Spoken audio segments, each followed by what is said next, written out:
Sir sir sir sir sir sir sir sir बोले तो SIR सरकार के मुताबिक स्पेशल इंटेंसिव रिवीजन, पर असल में यह है सिलेक्टिव आइडेंटिटी रिमूवल। ये बात है बिहार की, पर इसके साथ बात करेंगे सीएम रेखा के सीमा रेखा पार करने की, कंगना रनौत की मासूमियत की, मेरा तो इतना लाइफ खराब हो गया है, और लेजर शंकर जयशंकर जी की लेजर लाइट की। क्या बात है सर, क्या बात है सर, क्या बात, ये बात है जी, यही बात है।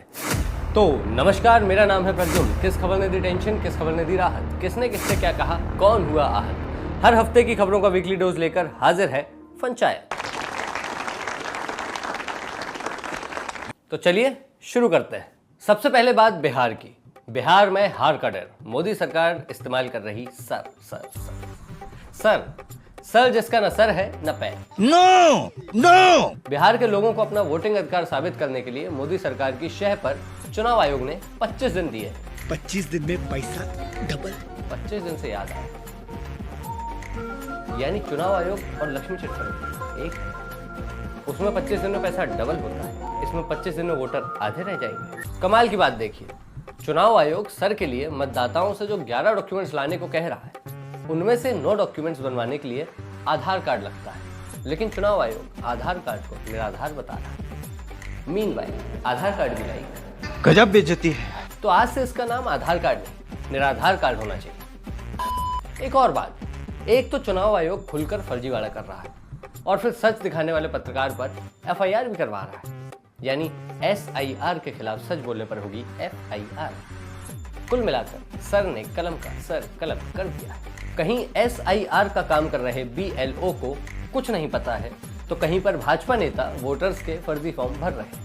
एक वायरल वीडियो में पता चला है कि BLO ने फॉर्म में नाम डालने के लिए मतदाता से 40 रुपए की रिश्वत ले ली। इससे पता चलता है कि नीतीश की 20 साल की सरकार में बिहार कितना ज्यादा पिछड़ गया। सरकारी अधिकारी ढंग से रिश्वत लेने की हिम्मत भी नहीं जुटा पा रहे, 10-20 रुपए में मान जा रहे हैं। पैसा ही पैसा होगा।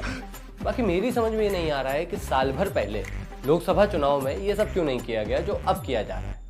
अगर इलेक्शन कमीशन और सरकार का ये तर्क है कि बिहार में आधे वोटर्स फर्जी हैं, तो सोचने वाली बात यह है कि जिन वोटर्स ने 1 साल पहले मोदी जी की सरकार बनवाई है, वो सब फर्जी हैं। तो क्या ये सरकार भी फर्जी है? तो क्या मोदी जी की कुर्सी? अरे बाप रे, ये तो धोती खोल रहा है। अगर ऐसा है तो फर्जी वोटरों के भरोसे हमारा प्रधानमंत्री कुर्सी पर बैठे, ये तो हमें कतई मंजूर नहीं। उधर दिल्ली में एक बार फिर सीएम रेखा ने फिजूल खर्ची की सीमा रेखा पार कर दी है। 60 लाख में राजमहल की सजावट का मामला थमा ही नहीं था कि अब वो 1.5 लाख का मोबाइल भी लेने वाली है। तो आप कहेंगे इसमें क्या बड़ी बात, मगर यही नहीं, अभी और सुनिए। सीएम के अलावा दिल्ली सरकार के बाकी मंत्री भी 1.25 लाख तक के मोबाइल खरीद सकते हैं। बड़ी बात यह है कि ये सब पैसे कहां से आ रहे हैं, ये मत पूछना। ये मामा के घर से लाए थे क्या? वैसे मेरे हिसाब से तो इसमें कोई बुराई नहीं है भाई। सीएम 1.5 लाख का क्या 2 लाख का मोबाइल ले लें, ताकि वो दिल्ली की दुर्गति अपनी स्क्रीन पर HD में देखें, फुल HD में। क्योंकि मानसून के मौसम में पूरे देश में प्रधानमंत्री गड्ढा परियोजना जोरों शोरों से चल रही है। स्मार्ट सिटीज में स्मार्ट गड्ढे थमने का नाम नहीं ले रहे हैं। ग्वालियर, बनारस, इंदौर के बाद अब भोपाल में गड्ढे का सफल परीक्षण हुआ है, खुद ही देखिए। सांसों की जरूरत है जैसे जिंदगी के लिए, बस ये खबर चाहिए मेरे शो के लिए। तो एक बार फिर से वही सेम खबर, क्योंकि पंचायत इसके बिना अधूरा है। मोदी के सर सर सर सर यानी ट्रंप ने फिर से सीज फायर का क्रेडिट ले लिया है। इनको भी सीज फायर से बहुत आस्की है। आस्की भी बढ़िया फिल्म थी यार।